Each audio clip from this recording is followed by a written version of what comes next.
You know what, folks? Screw the countdown. We're just getting into it because I forgot to put the countdown up. Oh, welcome back to the weekly recap, folks. We are on the 18th one, and for the foreseeable future, Nerd with a Cigar, how are you? Hello, I am doing well. Thanks for having me. It's been a while, so Yes, it thanks for has. having It's me back. been. Hello, everyone. Yep. We are going to be covering some topics today. 4 topics to be specific.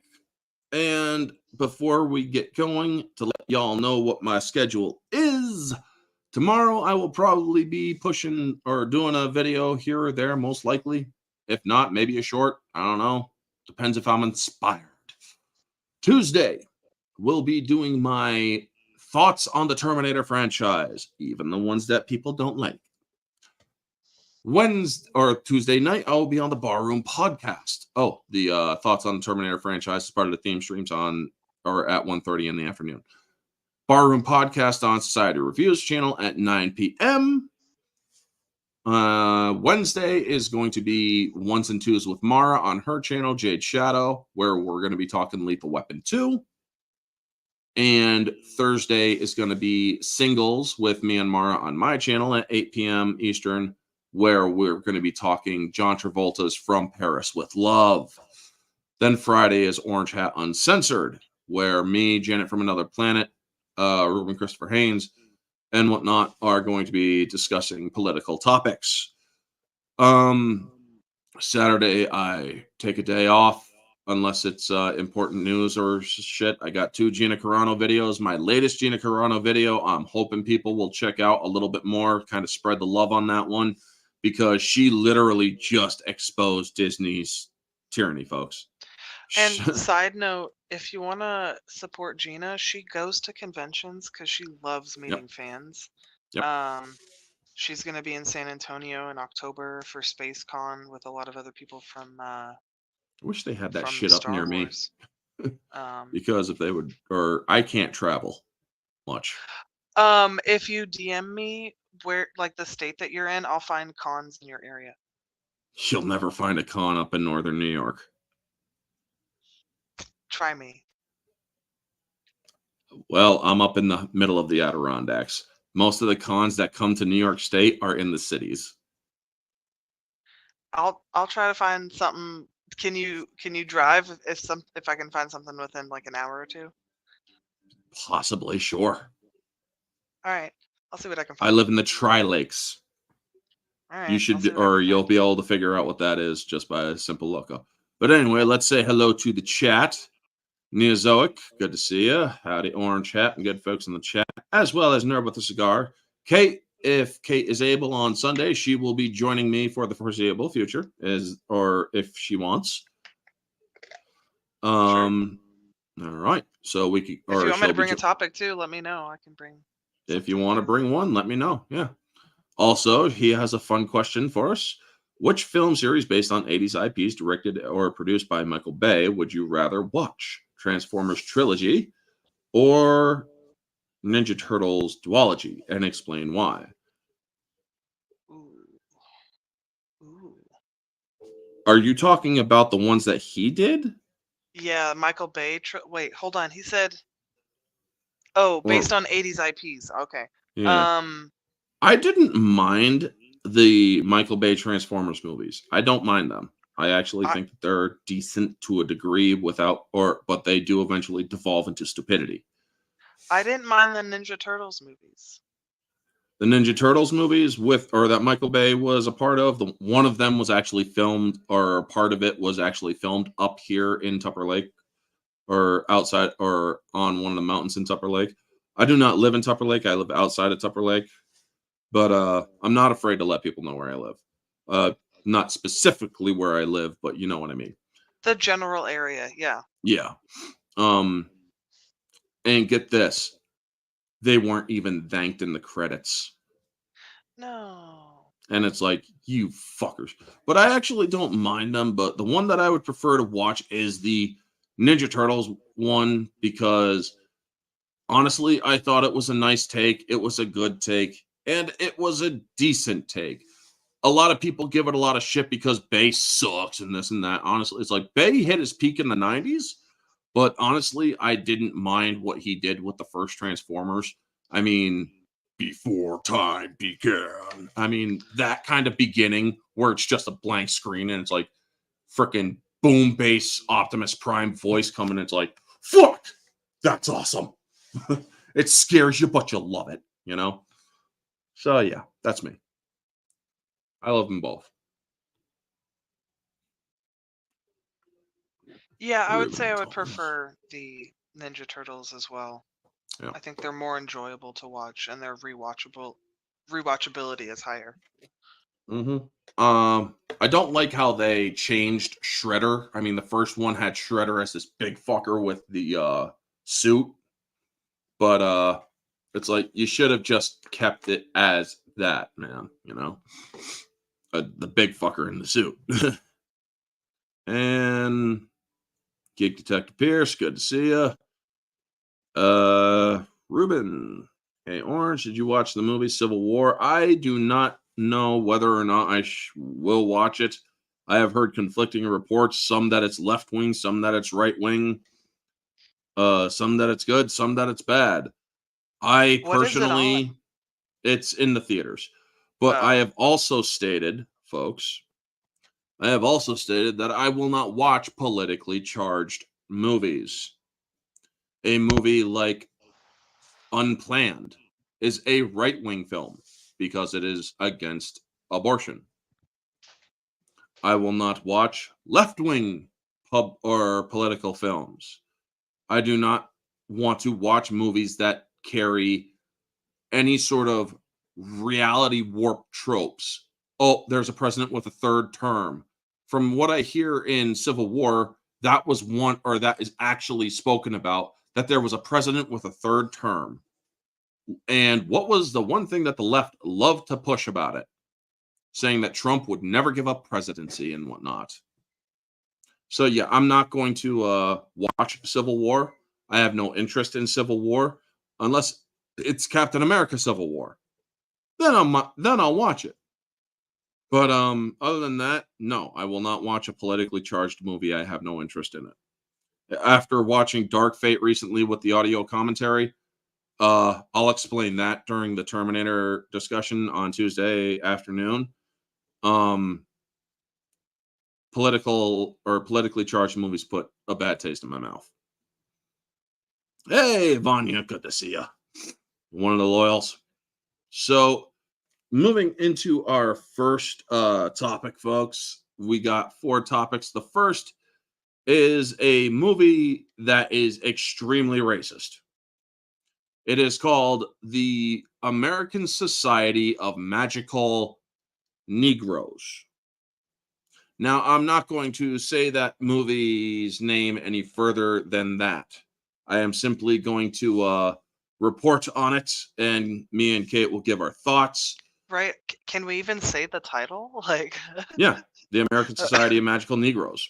okay. Just because, or the movie says Negroes, not N-I double. Yeah. I'm just saying that that one is also was a no, but not as bad. So I just didn't, I'm trying to keep your thing safe.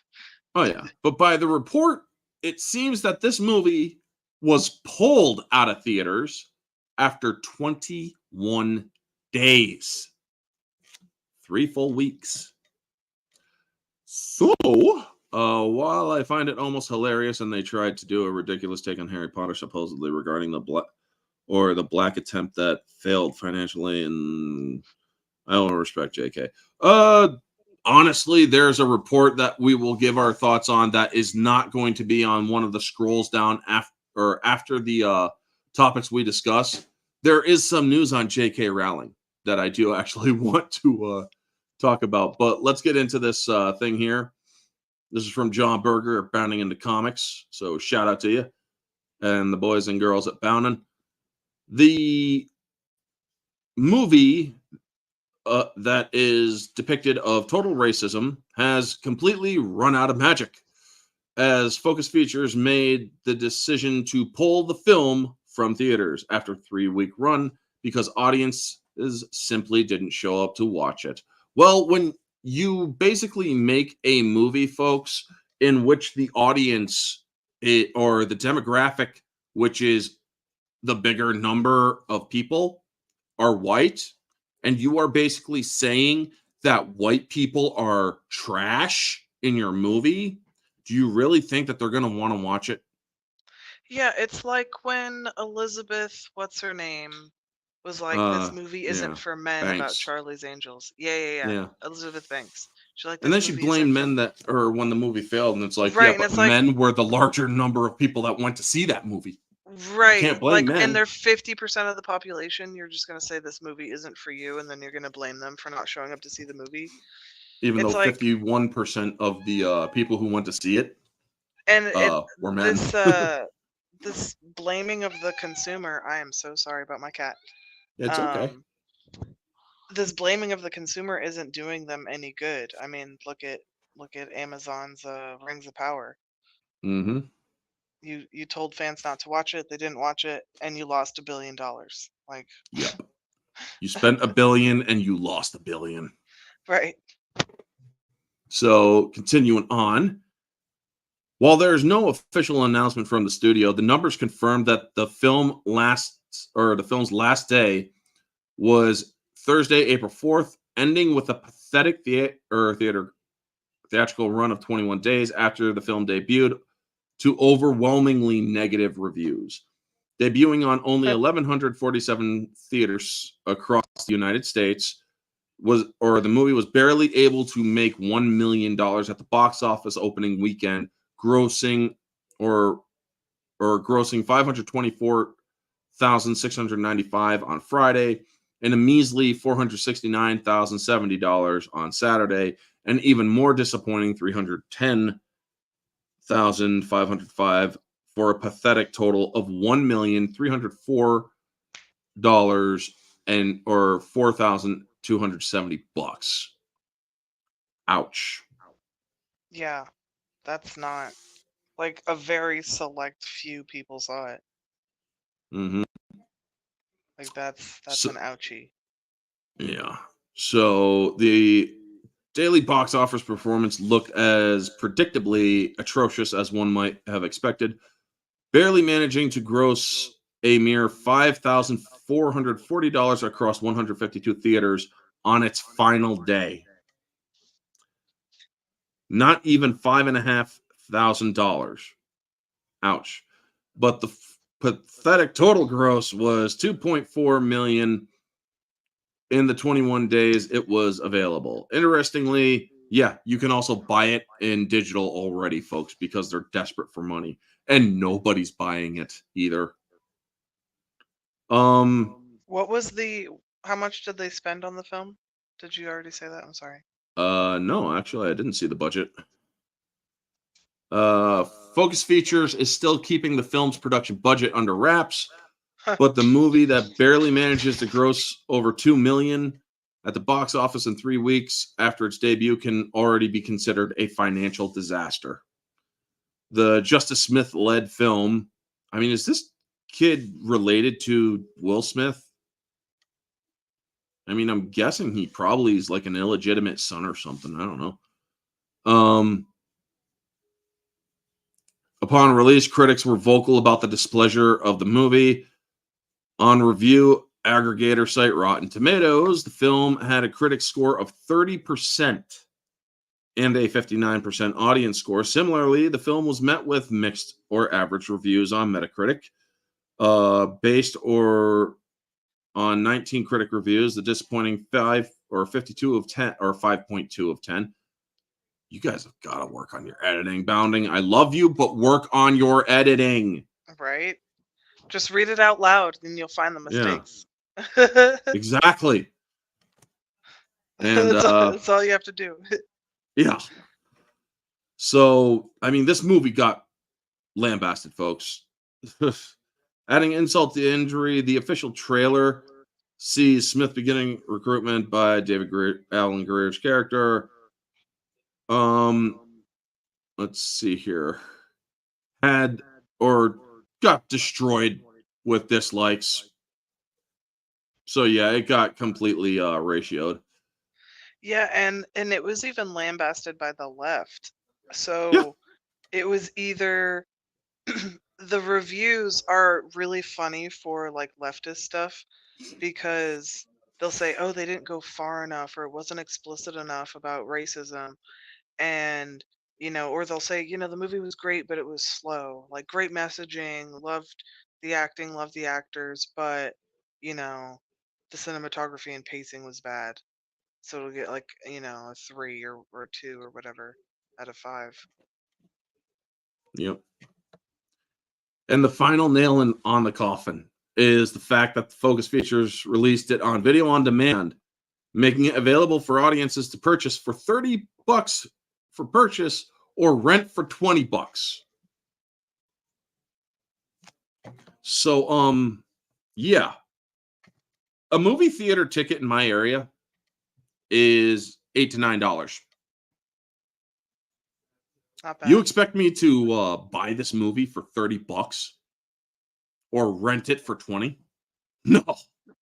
Especially if you wouldn't pay $8 to see it in the first place. Mm-hmm.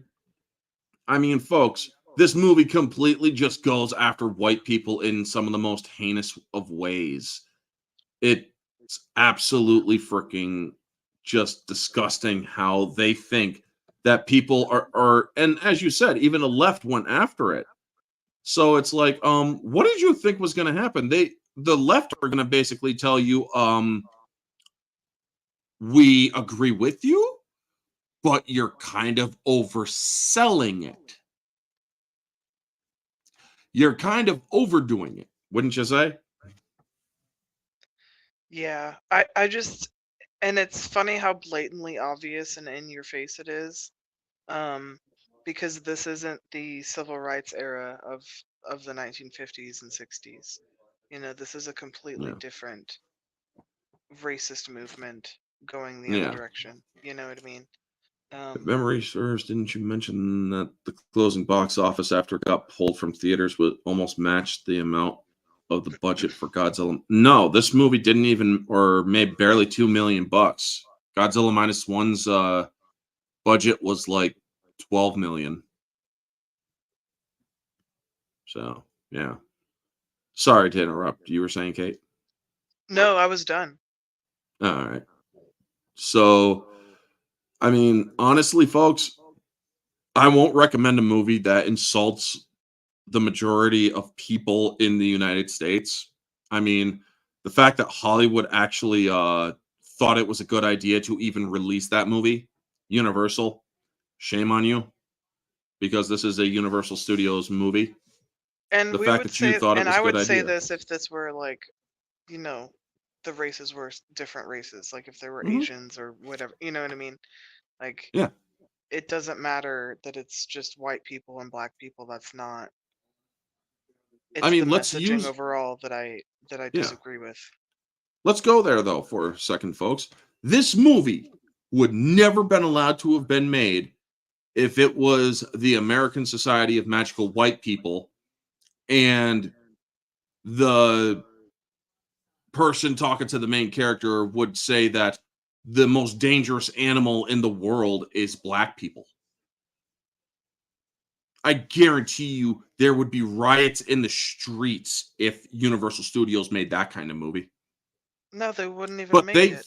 They yeah, never would have. There wouldn't even be a thought to make. but You this know, movie was one that they felt they could support and think that it would do all right. it's just this weird. I don't know what happened. I don't know what the catalyst was, but just this recent within the past, you know, 10, maybe 15 years Yeah. of this like race baiting Mhm. and I don't like it. I don't either. You are absolutely right. But moving on to our next topic to put little bit of a better taste in our mouth. And yes, Right. folks, it is Alec Baldwin oriented because I will not stop talking about Alec Baldwin until either On he a is in lighter note, prison or Alec fully Baldwin. acquitted. Yeah. So this is coming from another Bounding in the Comics article. Um, New court documents claimed Alec Baldwin was unstable, essentially. He had no control over his emotions on set and often yelled at crew members and himself. So, yeah, let's get into this. Alec Baldwin's rush shooting case is taking yet another interesting turn as new information that's come to light alleges that the disgraced actor is not only difficult to work with, but also disrespectful to other crew members, often showing no control of his emotions on set. The 32-page document filed on the 5th of April was made public on Monday, where Special Prosecutor Gary Morrissey alleged Baldwin would often lose his temper on set, yelling at both himself and other crew members. Now, I remember folks reporting on this when I was doing my coverage of, or as I do my coverage of this stuff. And I will be putting this in, or this stream in the playlist due to it having a Alec Baldwin news. The fact that when Hannah Gutierrez Reed was getting charged or getting tried, they also showed video of him yelling at people and whatnot to try to divert guilt away from her. So, yes, the special prosecutor argues that this particular behavior stunted safety procedures and eventually caused the tragic event of October of 2021, which saw Alec Baldwin shooting a live round on the set of Rust, injuring Joel Souza and killing cinematographer Helena Hutchins. Upon arriving Monday on set, Mr. Baldwin immediately began demanding the crew and the armorer work faster. Morrissey allegedly in the document noting Mr. Baldwin's relentless rushing of the crew on the movie set routinely compromised safety because Rust is not a romantic comedy. It is an action-filled Western with dangerous stunts and real guns being used as props. So, yeah, that's why whenever they say she was killed by a prop gun, no, she was killed by a real gun.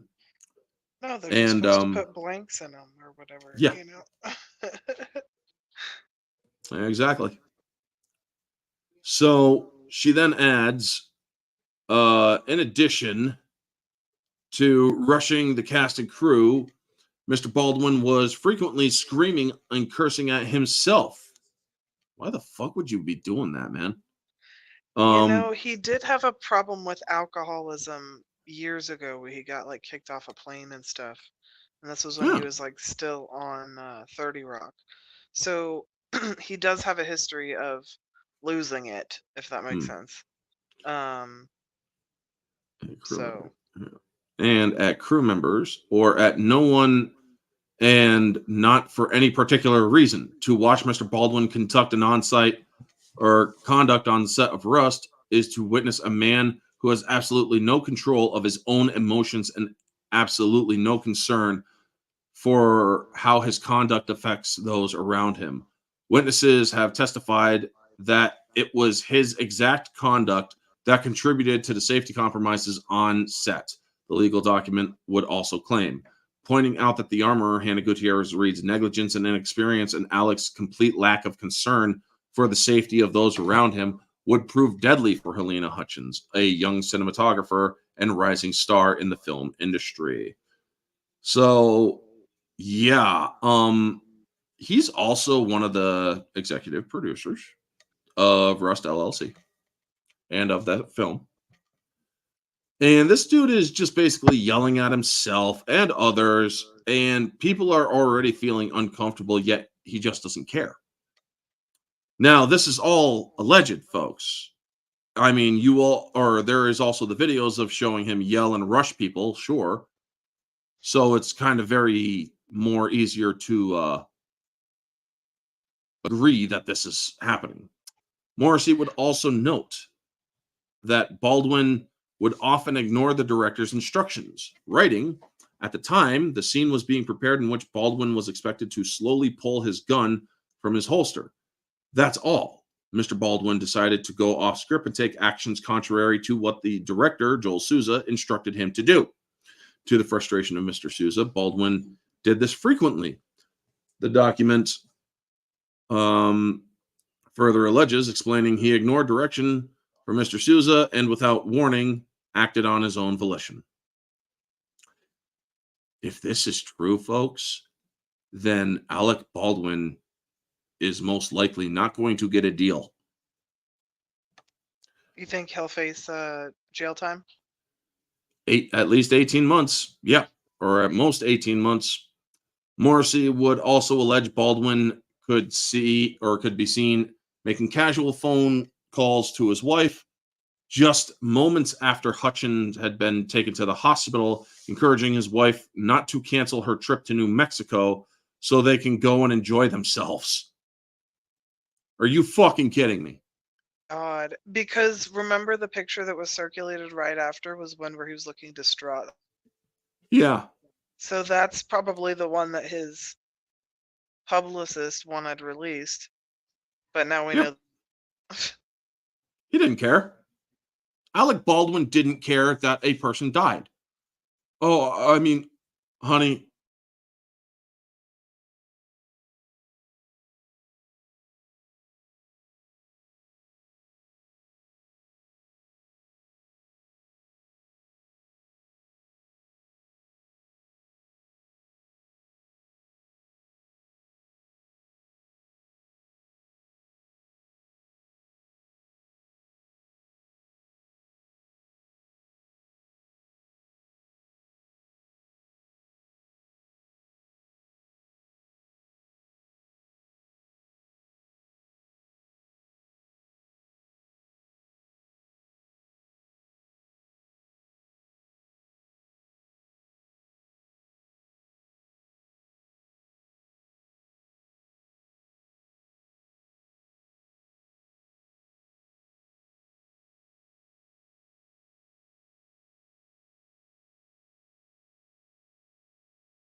My apologies, folks.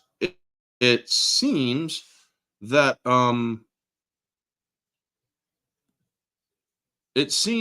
there was a big problem with my internet. It just just fucked right off. Okay. Because I was like, I did a speed test and I'm good. Yeah, sorry about that. And unfortunately, it just killed it just killed the thing on X. Oh, do you have to repost it or restart? I'm gonna have to try. So shut up, cat. Right? Like, she wanted to get attention. Like, she's like, me too. I want to be in this review. What are your thoughts on the movie Rust? Oh, now you're quiet.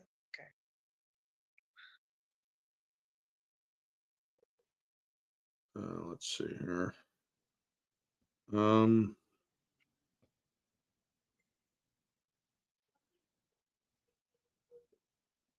well, It should be going on.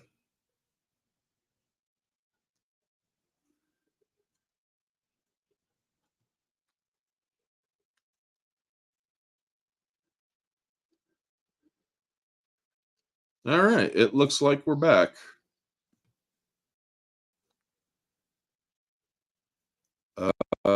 So yeah. I'm sorry about that, folks.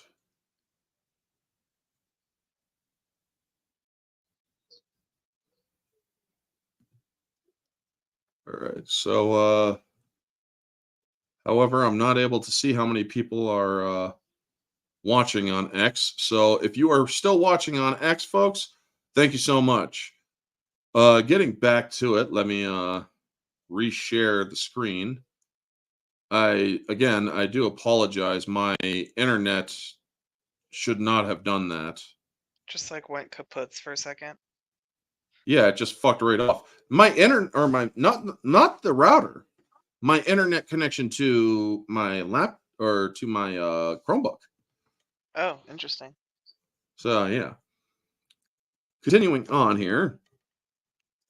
He called his wife on speakerphone and another personal assistant employee regarding his family upcoming trip to New Mexico.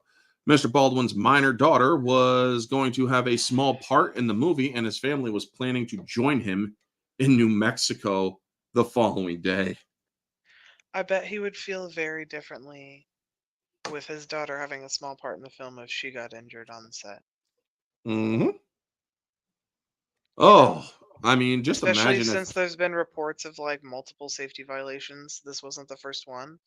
And now yeah, if all of these things that are being reported in this article are true, oof. what does that say about him as a father? Yeah. But then again, he's never been that good of a father, apparently, to Ireland Baldwin.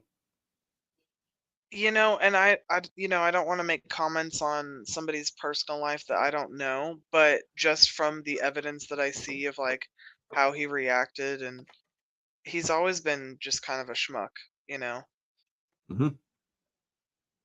from what I've noticed.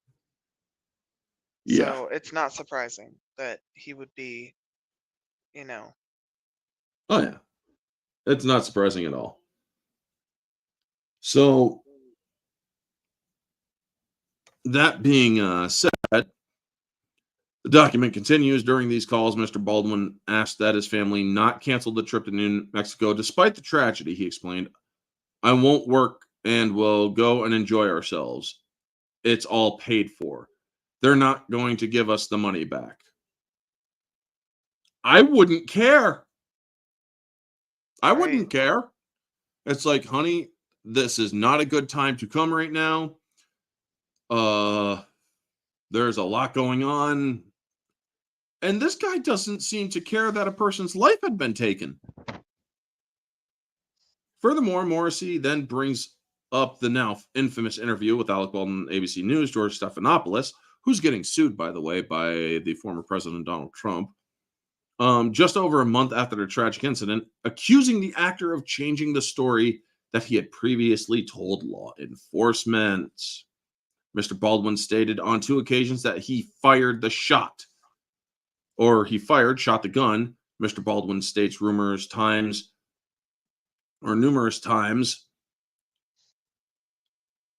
that he, referring to Mr. Souza, was telling him where to point the gun during the rehearsal, not Miss Hutchins. And the document declares, in reference to Baldwin's interview with law enforcement, adding, it is also worth noting that Mr. Baldwin stated that Miss Hutchins turned her body while speaking to somebody else, and that was why she was struck in the armpit.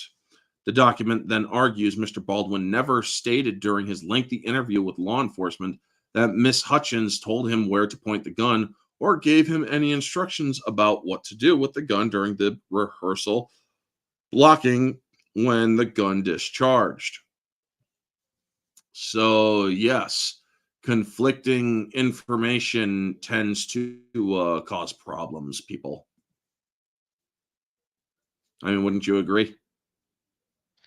Oh, for sure. And I don't think the interview that he did him any favors, and I know you did a lot of you did a review of not a review, but Coverage. you did a video Yep.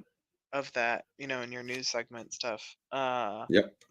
But it didn't do him any favors because everybody just saw right through the BS. It's like, okay, you may Yep. be a good actor on TV or on movies, but wow, that was a pitiful example if you were trying to convince everybody that you're innocent.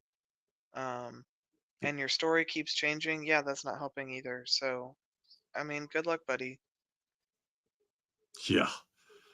So, and like you said, it doesn't matter about the money being returned. A woman's life can't be returned. She's dead. Nope.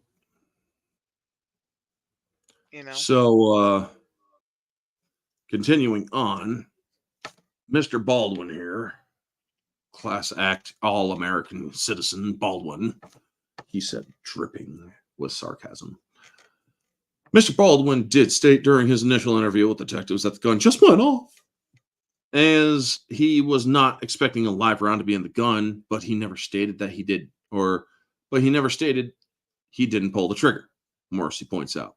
Specifically addressing Mr. Baldwin's interview with Stephanopoulos, the document then declares, during his interview, everything changed, and Mr. Baldwin, with the aid of his attorneys, lied with impunity and blamed the incident on Miss Hutchins, blaming the victim. Right. Wow. The deceased. Victim blaming? Wow. Yeah. Cool. Mr. Baldwin changed his story and stated repeatedly that it was Miss Hutchins who was telling him where to point the gun and to point the gun at her, the filing states. In this shameless attempt to escape culpability for his own negligence and recklessness, he went so far as to say that he pointed the gun at Miss Hutchins' armpit because it was where she told him to point it. If a cinematographer is telling me to point a gun at them, I would tell them no. And weren't they just rehearsing? Like the first story was they were just rehearsing. Mm-hmm. So why would you put blanks in the freaking shot or in the gun if you were just rehearsing? Well, and then the story was my finger wasn't on the trigger, it just went off. And then the video came out of him rehearsing and his finger was on the trigger. And it just keeps, it's like I'm getting whiplash from this guy's story. Yeah. Now, after the New Mexico grand jury opted to criminally charge the actor with 2 counts of involuntary manslaughter, in January 2023, prosecutors downgraded Baldwin's charges, which would have seen the actor facing a 5-year minimum sentence to 18 months in prison and $5,000 fine if convicted. All involuntary manslaughter charges were dropped in April of 2023. New Mexico grand jury opted to charge Baldwin with involuntary manslaughter charges yet again in January 2024, with an effort to hold him accountable for the killing of Hutchins and injury of Souza. Baldwin would go on to plead not guilty to the new charges filed against him. Baldwin's trial is expected to begin the 10th of July in New Mexico, where the actor to be convicted faces 18 months in prison and would be ordered to pay a $5,000 fine. So, yeah. This man is indeed unhinged, folks. Calling his wife up and saying, yeah, I just killed a person, but yeah, don't cancel our plans. Come over. Yeah, we're gonna have fun.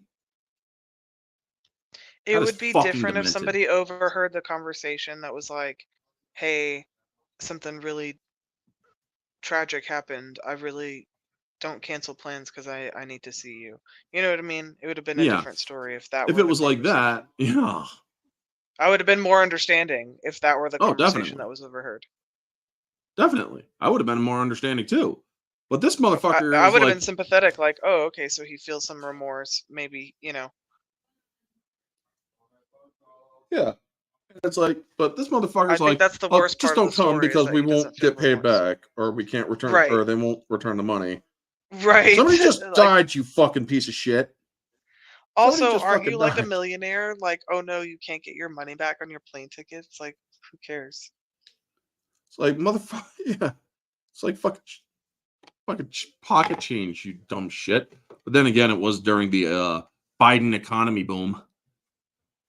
But And he does anyway, like live in New York City, right? That's like the most expensive yeah, city. he lives in New York City. I believe. Well, he also lives in like Vermont or some shit. He has houses all over. So moving on to our next topic. This one is semi-political, folks. You know that Reacher show, Kate? Yeah, I watched it. It's all right. Well, it seems that Alan Ritchson may have some TDS, and he may be open to a lawsuit over some stupid shit that he said. Because we all know that George Stephanopoulos is being sued, or as well as ABC News is being sued because they claimed on air that Trump is liable for being a rapist. Which is And not it true turns at out all. that's not true at all. So that is highly defamatory. Well, Alan Ritchson here is making the same claim. Reacher or star Alan Ritchson baffled at religious support for Donald Trump. He's a rapist and a con man, and yet the entire Christian church seems to treat him like he's their poster child. This is Folks, bad timing too, because doesn't he have a movie coming out with Henry Cavill? I do believe so. I'm not, or I don't know, Something but I about will say ungentlemanly this. conduct. Oh yeah, that one. Uh, but yeah, Alan Ritchson. You do know that Donald Trump is suing somebody for making that claim. Honestly, I wouldn't think or I wouldn't hesitate to sue you as well for the same claim or for the same thing. You want to make defamatory statements? Then by all means, you're entitled to free speech, but you are not entitled to defame somebody maliciously. And believe me, you have the malice. So Right. And let's. isn't that how Kyle Rittenhouse got all of his money? Is he like sued people Mhm, for saying he was a murderer, and he's like, sued. yeah. So let's get into this article from Bounding into Comics. Um,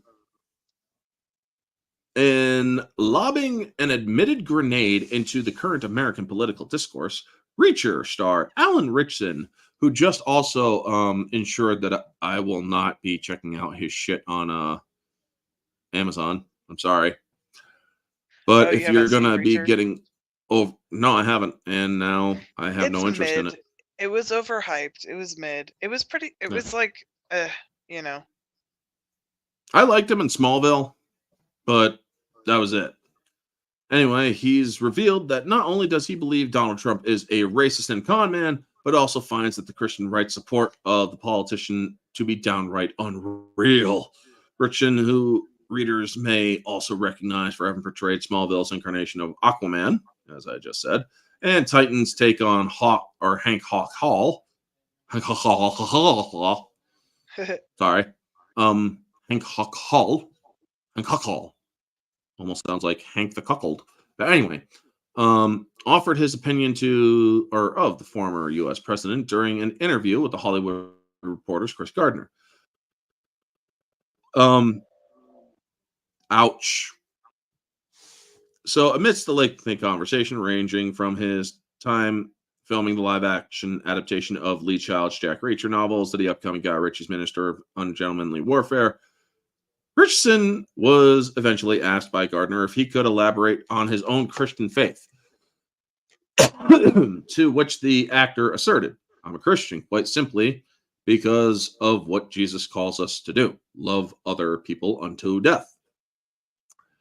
And it seems you are unable to really do as Jesus instructs you there, Alan. It doesn't mean we're all to be hung on a cross, but how can I suffer for you? Explained the Reacher star. That's a beautiful thing. Well, Further elaborating on his on his religious beliefs, Ritchson um, opined, sorry, that Christians today have become the most vitriolic tribe. Have they? It is so antithetical to what Jesus was calling us to be and to do. To this end, the actor took aim at the ever rising level of support for US President Donald Trump and has consistently held and continues to hold among Christians, lamenting Trump is a rapist and a con man. And yet, the entire Christian church seems to treat him like he's their poster child, and it's unreal. I don't understand it. Dude, you posted that as, or sure, that may be your opinion, but you're posting that in an article. You might want to be careful how you say it, you know? I mean, you're saying it as if it's true. You're not saying, or it would have been more smart of you to say, in my opinion, he's a rapist. Yeah, or allegedly, or whatever. Or yeah, allegedly he's a rapist or something like that. Slightly deviating from the topic of religious political theory, Ritchson was then pressed as to his thoughts on the Catholic Church, particularly given that his mother still remains a member of the organization.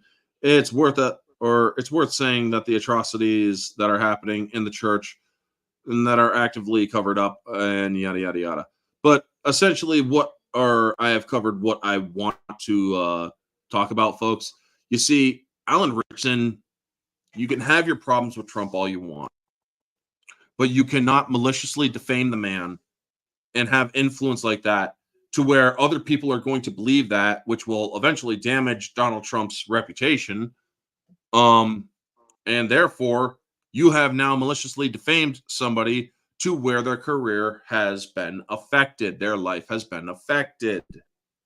And therefore, guess what?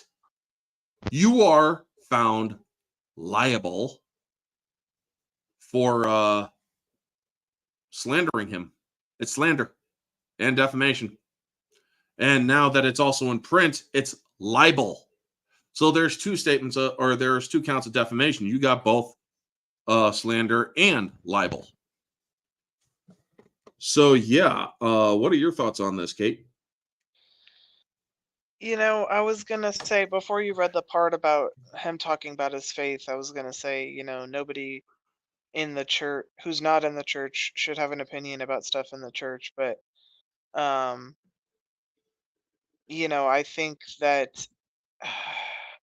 a lot of Hollywood Christians, or what I like to call Facebook Christians, will talk a lot about, oh, Jesus called people to love, but they also miss out on all the other stuff that he talked about, like calling people out when they're doing something wrong, you know?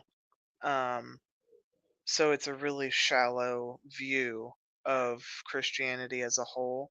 So for him then to comment and say, like, I don't understand. Well, do you not talk to other Christians? Do you not go to a church and say, hey, Susan, why do you vote for Trump, and get their understanding, instead of making these dumb statements and for an article for a review? You know what I mean? Or did you just say it so that, you know, people would start talking about you for your new movie coming up? Like, Yep. you know what I mean? And I think the latter might be more. I might be leaning more toward that. Is like, oh, you know, I have to get political to get relevant in Hollywood. Um, And that's actually,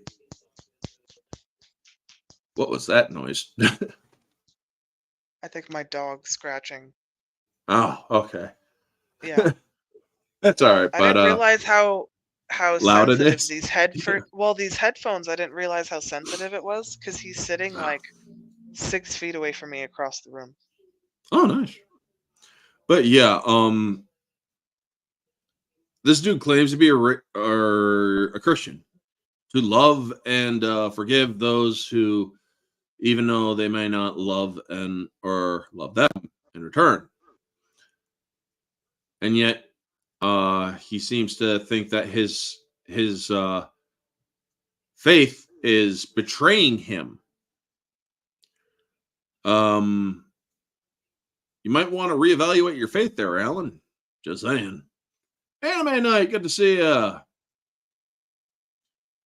So, yeah.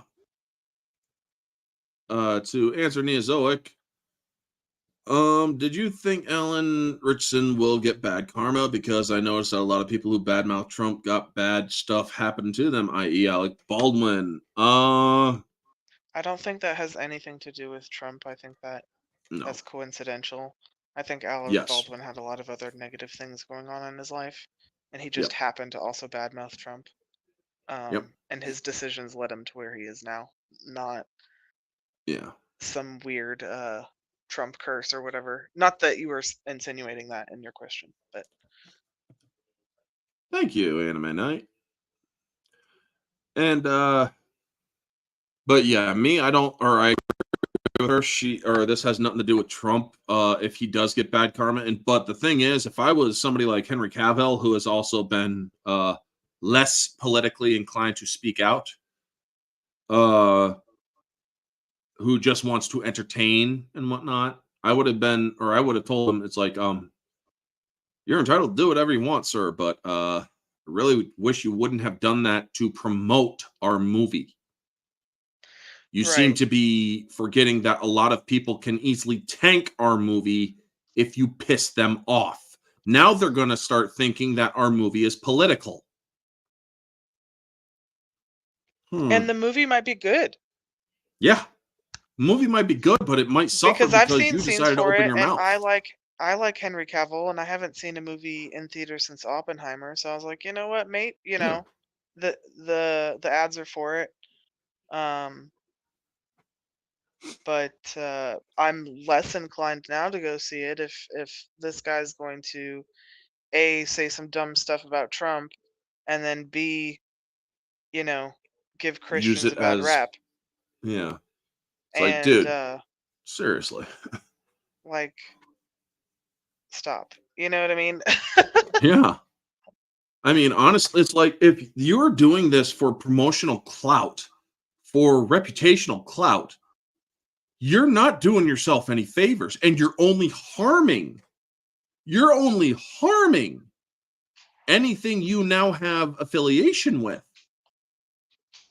People are going to be less inclined to watch your shit if you're constantly bad mouthing a good number of people who want to go see these things and be like, well, if you're representing that film and you're saying all this shit about us, we ain't going to watch you. We ain't going to support that.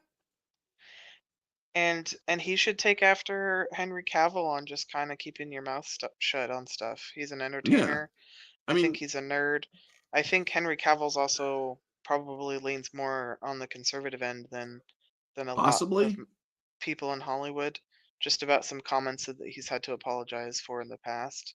Hey, Um, right.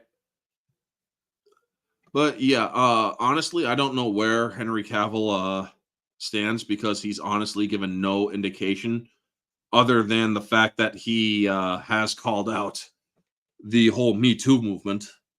yeah, But there really isn't any other indication other than the fact or at all of what side he lands on. Because honestly,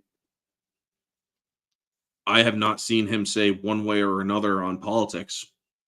and good. I Yep. as much as I like, I like when politically ambiguous actors. correct, and as much as I do like it when, we have people like Gina Carano start Mhm. saying stuff that's a little bit more conservative or talks about things going on in the world, just to take a look at it. Um, I would prefer that all of the actors just keep their mouths shut.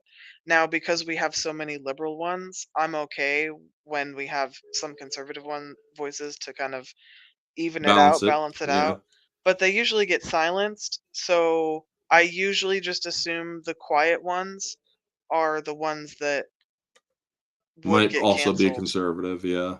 Right, because if you're not a loudmouth like Tom Hanks or like, Robert De Niro or Alec Baldwin about, Too big to your cancel. TDS, Yeah. then, you catching my drift? I don't know. Oh yeah. I mean, and now don't get me wrong, folks. I'm all for First Amendment rights of free speech. But you also got to realize that there are consequences. You have to live with the consequences of what you decide to do and say. The consequences may just be that the movie doesn't do well due to Alan Ritchson saying what he has said about Donald Trump. Also might see a huge decline in the numbers of Reacher if Reacher hasn't fully concluded. I do believe there is an upcoming season, and he just completely convinced me not to watch his show. Now, I'm not saying that he can't speak out. I will defend his right to do that till the day I die. But I you also have don't the right to not watch things if you feel morally inclined not to. Exactly. So with that, we're moving on to our closer, which is, let me get the banner up. Kirsten Dunst doesn't feel or think there needs to be a fourth Toby McGuire Spider-Man film. So, Kirsten Dunst, who I do believe was also in the movie Civil War, because I heard, or my brother from another mother called me up the other night and is like, I can't stand Kirsten Dunst. And it's like, what the fuck she do now? But moving on to what it says, original Spider-Man film trilogy star Kirsten Dunst sees no reason to make a fourth entry. Let's maybe leave things when they were good. I'm inclined to agree. Wouldn't you? You know, I would agree with Kirsten Dunst on this. I think we got a really good closure for Toby McGuire Spider-Man in was it No Way Home? Yeah. This last Spider-Man Yes, No Way film where Home. I had everybody. I think we got some really good closure, and yeah, there was a ton of fan service in the film, but I don't know. Yeah, leave things when they were good. Like you can't replicate early 2000s Quality. movies. No, you're not. It Not unless has you. a different tone. It has a different, like, it was allowed to be campy and fun. Yep. And you know, like the Mummy movies, like they're just campy and they're fun, but like they're rewatchable. Like Spider-Man 2, so rewatchable. Love Spider-Man 2. But yeah, leave well enough alone. Let us enjoy our movies. Yep. I mean, you could possibly replicate them. The problem, or the only thing is, you need to not care about what a couple thousand people are going to complain about. But it also sounds like if they did make a fourth one, she wouldn't be a part of it. So if you don't have a grown-up Peter Parker with a grown-up Mary Jane with, like, you know, a kid or something. I'm willing to bet she might do something. Or just have Mary Jane die in childbirth, giving birth to May Parker. Or Mayday Parker or something. Who knows? But yeah, I don't know. Spider-Man gets he just gets like hammered on so much. I'd love to give him like some sort of happy thing, you know, like him and he's a tragic figure. Yeah, he is a tragic figure. And that's why he's so relatable, and that's why everybody loves him, is because he gets up every time and he keeps going. So but yeah, leave well enough alone. I would agree with her on this statement. So let's get into this article from Bounding Into Comics, and no doubt knocking the wind out of the greedy Hollywood executive sales. Original Spider-Man trilogy actress Kirsten Dunst has admitted while demand is growing, she personally sees absolutely zero reason to produce a fourth entry into the series. The first actress to ever portray Mary Jane Watson in a live-action production offered her opinion on a potential return to the role as the web crawler's iconic red-headed love interest during a recent interview given to IndieWire's Kate Erbland in promotion of her appearance in director Alex Garland's new film Civil War. Amidst the discussion of her career future, Dunst was asked by Erblund, another possibility that keeps getting floated is you returning as Spider-Man in some way. And I've read a lot of your recent interviews when the topic's mentioned. And I have to ask, do you want to do another Spider-Man movie? Because I honestly can't tell. To which the actress laughed, "You're so funny, I can't tell either." So there's a chance she might do it. Adding, depends. It would depend. I don't know. Honestly, do we need it? So, met with confusion by Erblin, who inquired in return, what do we need? Do we need anything? Dunst clarified, I don't think we need Spider-Man 4. And I don't know, she further opined, it was so long ago, I just don't know how they would, what the story would be. I don't know. It just seems like, I don't know. Okay, so she has said, I don't know. It's what the fuck do you know? Are you a blonde or are you a brunette or a redhead? Which one? It seems that nobody's had a conversation with her about it. Yeah, it seems that way. Drawing her thoughts to the matter close, Dunst ultimately asserted it would really depend on the script. And also, I don't know. Jeez! Take a shot every time Kirsten Dunst says, I don't know. You're really putting yourself out there in a way that let's maybe leave things the way or when they were good. You know what I mean? Well, I do know what you mean, as long as you don't say, I don't know. As noted by Erblund, this is not the first time Dunst was shown what could be considered indifference towards the prospect of reprising her role as Mary Jane. Asked during a March 2024 interview with Marie Claire whether she would ever do not just another Spider-Man film, but another superhero movie at all, the actress directly admitted, yes, because you get paid a lot of money. And I have 2 children, and I support my mother. So she would do it just for the money. Ouch. Luckily for Dunst, at current, it does not look like there's any serious moves to be made regarding the potential for Spider-Man 4. So, do you think, sorry to interrupt, go ahead. but do you think this is why quality of films in general has declined? Because actors are just doing things just for the job. Directors and writers and producers are held up by production companies that they can only, deliver the message. And so overall, it doesn't, like, nobody cares about the storytelling that makes, a decent film anymore. Well, to do a new one, Mayday Parker would be around a proper age to take up the mantle at this point. So if they were to do it, chances are the story would be thus. Peter Parker dies, so Toby McGuire's coming back just to sacrifice himself so Mayday Parker, the daughter, who is a comic book character, folks, don't get me wrong, there's no wokeness about that period because that is actually the fate of that universe is Peter Parker to die. Ironheart, yeah. Yeah, to die and allow his daughter to take up the mantle. That actually does happen. So there's no wokeness there. But it's like, I just see that it would be mistaken for wokeness. It would be seen as, oh, just another freaking push to do girl power, shit like that. And it's like, I have no problem with strong female characters if they're done right. But you gotta show respect to the characters that came before. That is how I see it. Fun fact, Vulture was intended to be played by John Malkovich. Interesting.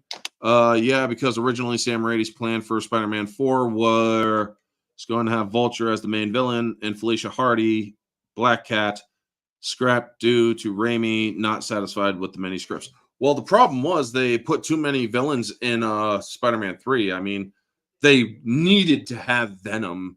They were just going to go with Sandman and New Goblin and Harry Osborn, but they had to bring in Venom and the symbiote, and that screwed everything up, especially when that was such a piss poor job doing the Venom character in that movie. But as for Dunst, she hasn't been talked to. She feels that it was a better time. Those movies had served their purpose. I honestly don't think there needs to be any further. Toby McGuire had his swan song in the fourth one, or in No Way Home. I thought he did a good job, and I even thought that Garfield did a good job getting his redemption in No Way Home. I also give him a smack upside the head for apologizing to be white in that movie. But yeah, for Toby Maguire and that Spider-Man universe, leave it alone. Leave it a duology. That's how I see it. Leave it a duology or a soft trilogy. What are your final thoughts on that? Yeah, I just kind of repeat what you had said. Is just like leave it the way that it is. Um, I think the fans were happy with most of Tobey Maguire's appearances as Spider-Man. Yeah. Um, and there's a soft spot in our hearts for that that duo. And like occasionally I'll watch Spider-Man 3 just for shits and giggles, but it's not good. Um, but yeah, I think it should be left alone, and I don't think that there's any enthusiasm from the fans or the actors for it, and so the cash grab would be for naught, because what fans are you going after if the fans are kind of just uninterested? You know what I mean? So I think it would be a waste, and it might poison the well, as it were, because anytime they try to like reboot or redo something, it just doesn't work as well. It doesn't have the It's same lesser magic. So quality. Yeah. yeah, so just leave it alone. Let it be. Yep. And our final topic, folks, which is not going to have a thing, an article to show, but it has been floating around. J.K. Rowling says she won't forgive Daniel Radcliffe and Emma Watson for attacking her character over trans rights issues. For those of you who do not know, Daniel Radcliffe and Emma Watson have both lambasted J.K. Rowling for having her own personal opinions and standing up for the rights of women during this whole transgender issue. Yeah, all And she said was women exist, and yeah, then she got eaten alive. yep. And she has also pissed off the Scottish government, which she dared them to arrest her, and they didn't, luckily. But yeah, a lot of people are like, well, what do they owe JK besides an apology? And it's like, honestly, they owe JK Rowling their entire lives, their entire careers. Yeah. If it wasn't for J.K. Rowling's books that were being adapted into film, they never would have had the opportunity to audition and make their careers off of Harry Potter. Also, look at what they said about JK before her statements about the trans stuff, and then look at their statements about her afterwards. That's what they owe her for. Yep. And she said, or if somebody said they owe her an apology, all she simply said in response is they could save their apologies. That's it. She said they could save their apologies. Basically saying she ain't gonna forgive him for it. And honestly, what is Daniel Radcliffe? Yeah, what is Daniel Radcliffe known for outside of Harry Potter, except for horns and standing naked in a play with a horse?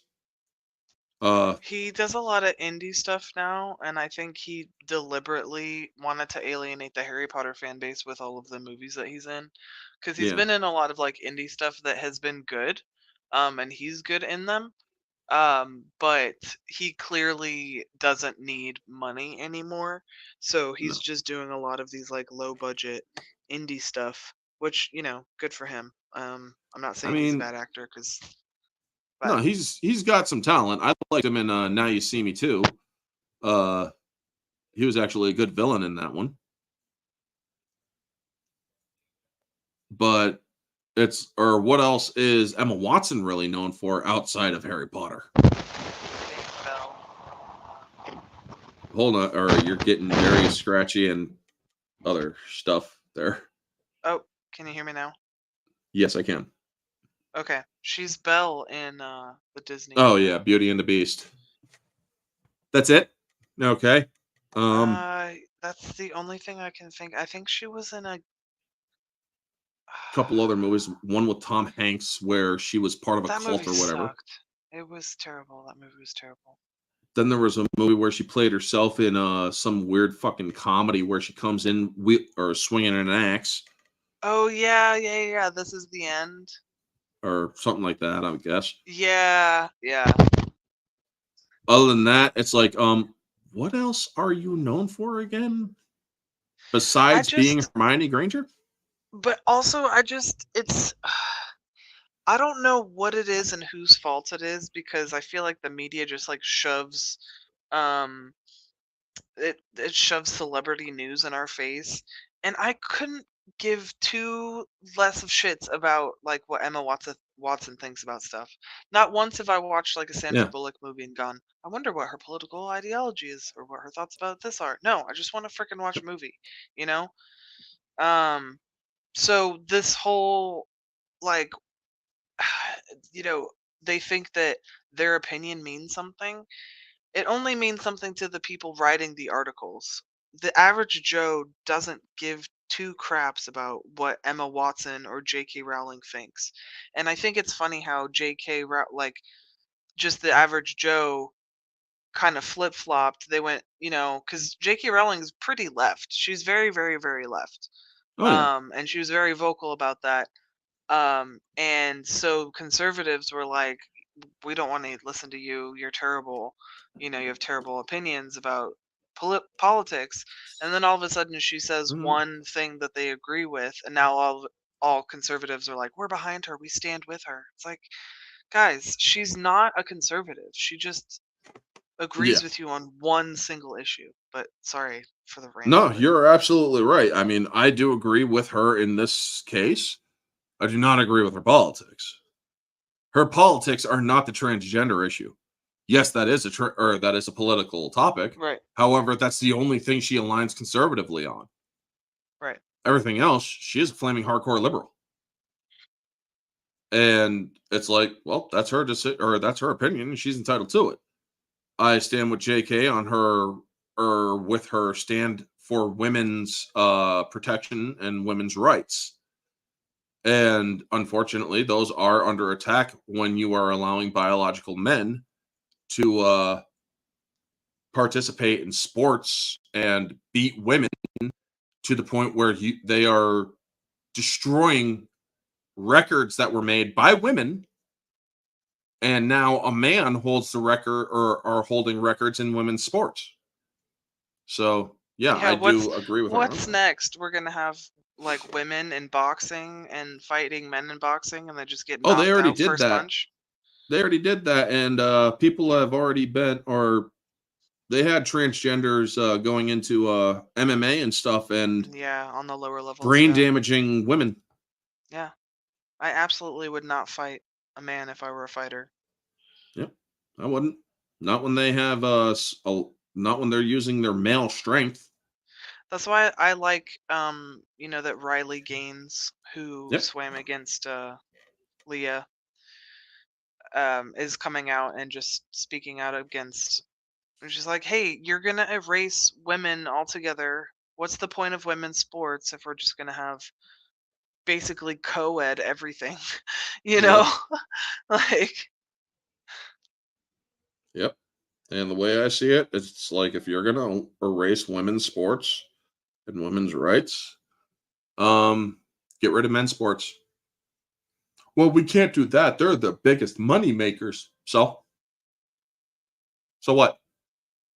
What's good for the goose is good for the gander. If you're going to get rid of women's sports and basically make women's sports co-ed, and you're not going to allow or you're not going to endorse women playing men's sports, well, women don't want to play men's sports because they know they're not going to do very well against them.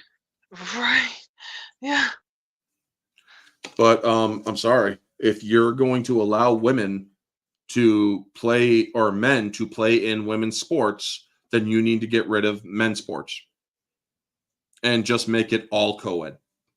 And unfortunately, you need to get rid of sports altogether at that point, because now it is a completely unfair system. Oh, wait, well, then maybe we should split them up. Well, here's the thing. Nobody said that transgenders couldn't play sports. You want to know what they have been recommending for a long time now? A transgender league. They have Special Olympics for people who are mentally handicapped and physically handicapped. Yeah, but do you know why can't they have a Special Olympics for transgenders? The only people who would compete would be male to female. Well, true, but they could also have female to male. I mean, they could allow them as well. Here's the thing, folks. To be completely honest, this is me speaking personally. I would actually allow transgenders to participate in the Special Olympics, because here's the thing. Gender dysphoria is a mental handicap, is a mental disability. I'd allow them to participate in the Special Olympics. That's how I would do it. I mean, if you're not going to create a transgender league, let them play in the freaking Special Olympics. That way, they could truly feel represented and whatnot. I mean, I have no problems allowing that to happen. But here's the thing. I also have no problem allowing them to participate in sports venues if they are being put in their biologically assigned sport. Meaning, if they were born a man and are a man, then they are to participate in a man's sports. If they are born a woman and biologically a woman, they should be in a woman's sport. And if you are transgender, and here's the thing, I'm willing to compromise. I'm even going to allow, or if I were to allow transgenders to participate in whatever league they want, fine. But you are going to compromise. You are not allowed to set any world records or records at all. We'll acknowledge your skill as a player. We will not allow you to set a record that is not done by a biological female in a female sport. That brings up a question that I have then. Are Guinness Book of World records being changed? Like world's tallest woman? I do believe that they will be or Guinness Book of World Records, I do believe, has already been affected.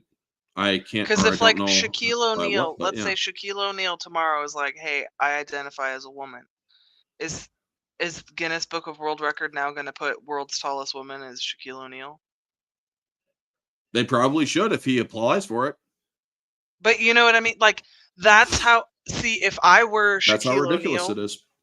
But that is how ridiculous it is. But if I were Shaquille O'Neal or somebody who was like, 6'5" or something, I would say, I identify as a woman, change the Guinness Book of World Record, and tallest woman, I do believe, is over 7 feet.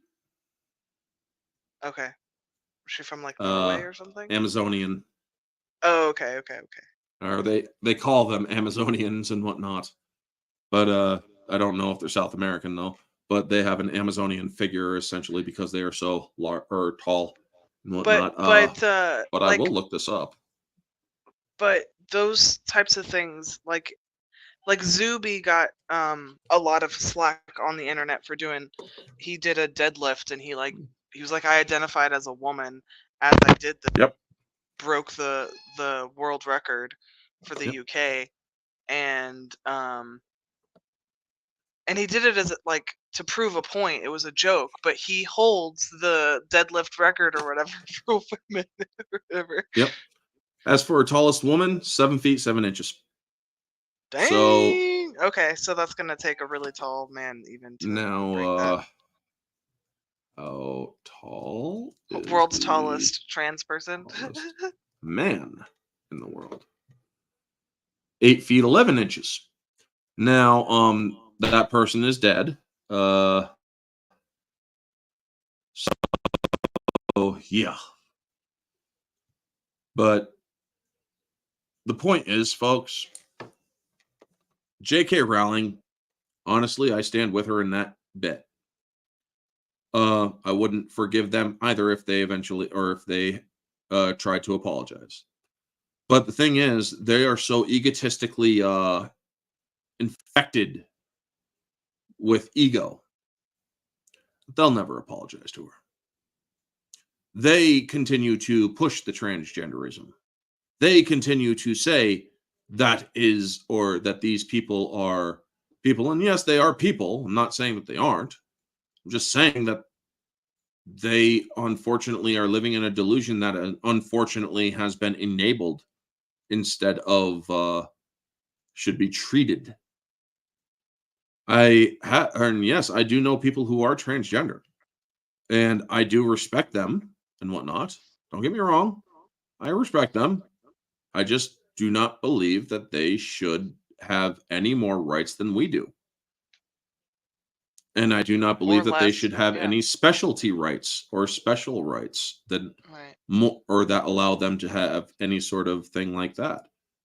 And no more, no less rights. For, because I'm sure that it must be really painful to be in a situation where, because the suicide rates are really high, and so that is really sad. Yep. So there must be something really hurting going on the inside. So I really empathize. And not only that, I empathize with that. I do too. And not only that, to give you guys a little bit of biological facts about, or not biological, but medical facts about transgender women who get the bottom surgery.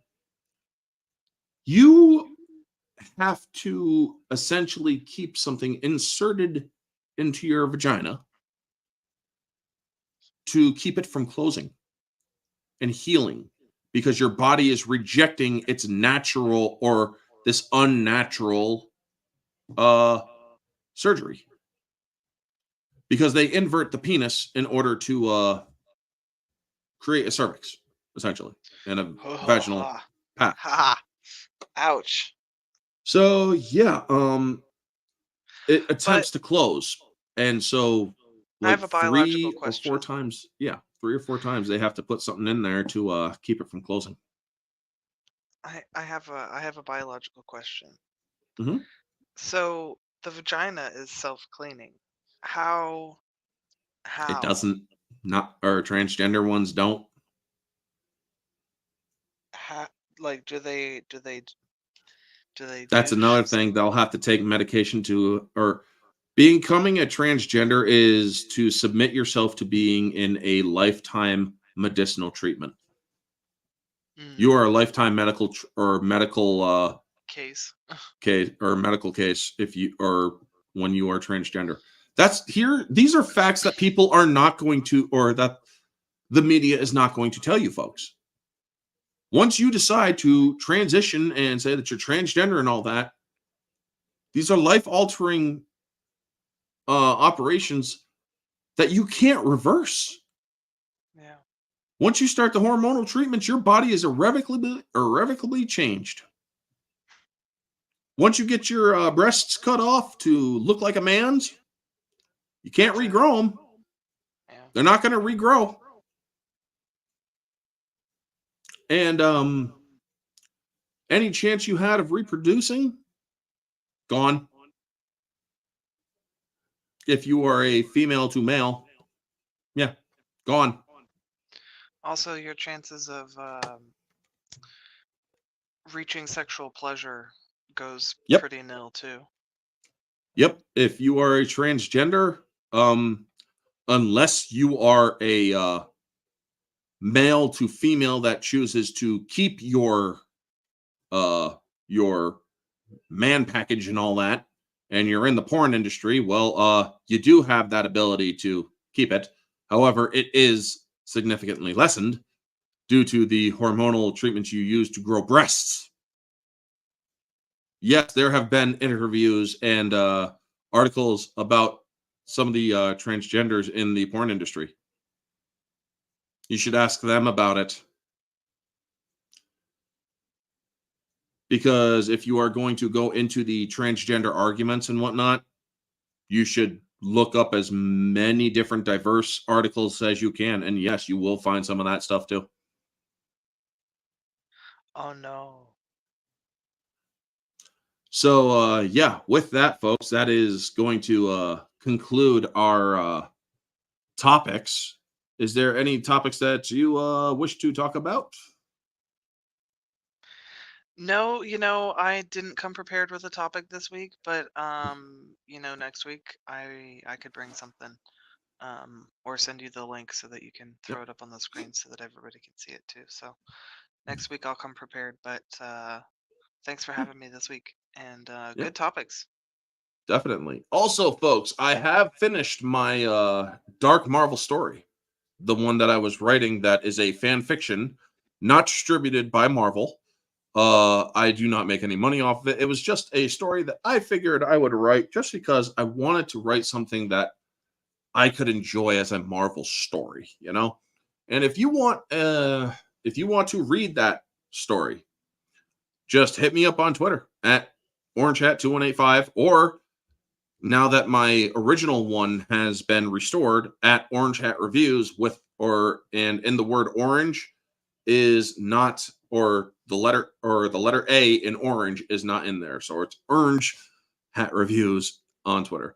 So with that, folks, that's going to be the stream. Thank you so much to Nerd with a Cigar coming on, and look forward she's going to be coming on to future ones, folks, to continue the weekly recap. Stay tuned for Tuesday, where I discuss all the Terminator films in the theme streams. Tuesday night, Barroom Podcast on Society Reviews channel. Wednesday is Jade Shadow's channel for Lethal Weapon 2 at 8 p.m.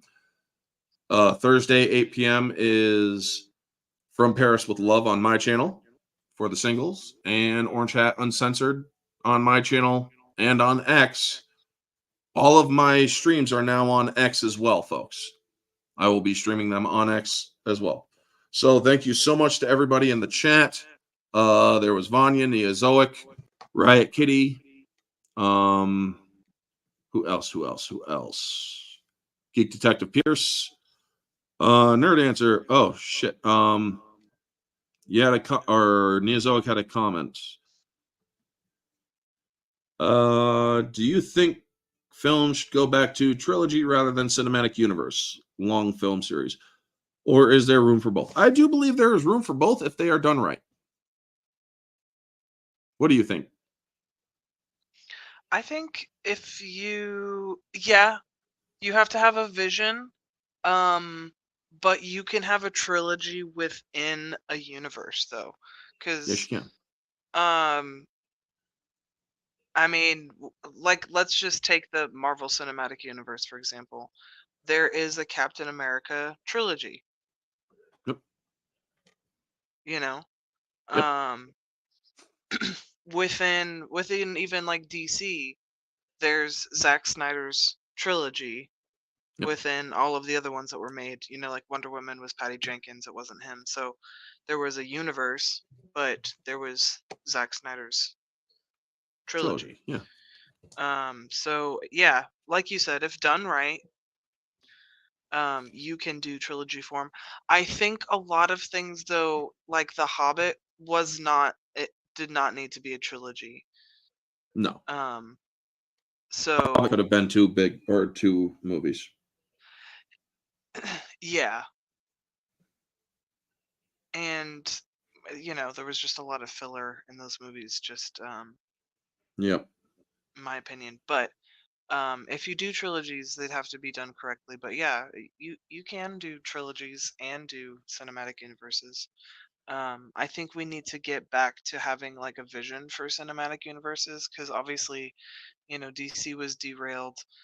Star Wars has been kind of derailed, and Yeah. Marvel's has zero vision, and then their main bad guy, the actor's maybe going to jail. So I feel like all of the major cinematic universes that we had are coming to an end or Yeah. came to an end. So it would take, like another visionary to create a new one. Yeah. And I think they might have been trying to start one with Dune, but we'll see. Yeah. Anyway, I hope that does answer your question, Nizoak. We are sorry that we got to it late. But yes, take care to Neozoic, Pierce, Ruben, Vanya, Anime Night, Kit, or Raya Kitty. Thank you to everybody else on Twitter or on X who was watching. Make sure that you guys leave a like on your way out. Kate, thanks for coming on. And yeah, Thanks for make sure having that me. y'all, make sure that y'all pay close attention to what's going on, folks, because you never know. It might be worth reporting on, and I will definitely be one to report on it. Anyway, thank Thanks you for all so watching, much for guys. tuning in. Yep. Thanks for watching, and always remember to stay humble.